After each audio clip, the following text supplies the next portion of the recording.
কানা মাসওয়াই ইন্নাহু লা ইউফলিহুজ জালিমুন। আল্লাহু আকবার বলেন। হযরত ইউসুফ আলাইহিস সালাম তিনাকে বাইরা মিলে সকল মিলে কুয়ার মধ্যে ফেলে দিল। আল্লাহর পক্ষ থেকে নির্দেশ গেল, পয়গম্বর আপনি ধৈর্য ধরুন। আল্লাহ তাআলা ইব্রাহিম আলাইহিস সালামকে নির্দেশ দিলেন, যাও যাও তাড়াতাড়ি যাও, আমার পয়গম্বর ইউসুফ কূপের মাঝখানে পড়ার আগে তুমি তাকে ধরে ফেলো, রক্ষা করো।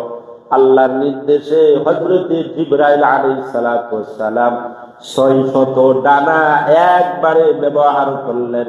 হাদিসের মধ্যে তাফসীরের মধ্যে পাওয়া যায় পয়গম্বর ইউসুফ আলাইহিস সালাম কূপের নিচে পড়ার আগে আল্লাহ তাআলা হযরতে জিবরাইলের মাধ্যমে হযরতে ইউসুফকে রক্ষা করলেন। সুবহানাল্লাহ, জোরে বলেন আল্লাহু আকবার। কূপ থেকে পড়তে কতটুকু সময় লাগে? বলে যে 1 মিনিট পর্যন্ত সময় লাগে না। এরপরেও এত দ্রুত গতিতে হযরত জিবরাইল আলাইহিস সালাম সেই কূপের মধ্যে, কানানের কূপের মধ্যে আইসা বসতেন যে ওই 1 মিনিটের মধ্যে 7 আসমান ভেদ করে হযরত জিবরাইল আলাইহিস সালাম পয়গম্বর ইউসুফকে হেফাজত করলেন। জোরে বলেন আল্লাহু আকবার। হযরত ইউসুফ আলাইহিস সালাম সেখান থেকে রক্ষা পেলেন।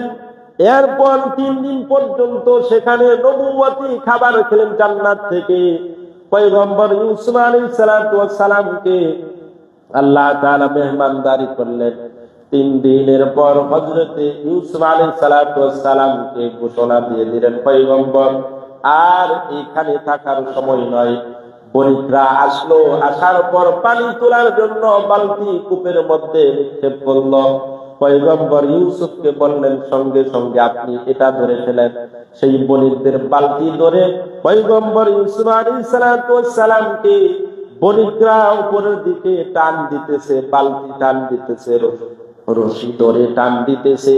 হযরত ইউসুফ আলাইহিস সালামের সৌন্দর্যের কারণে, এত সৌন্দর্য আল্লাহ পাক দান করেছিলেন, অন্ধকার কূপটা আলোকিত হইতেছে, উপর দিকে টান দিতেছে আর আলো বের হইতে লাগতেছে।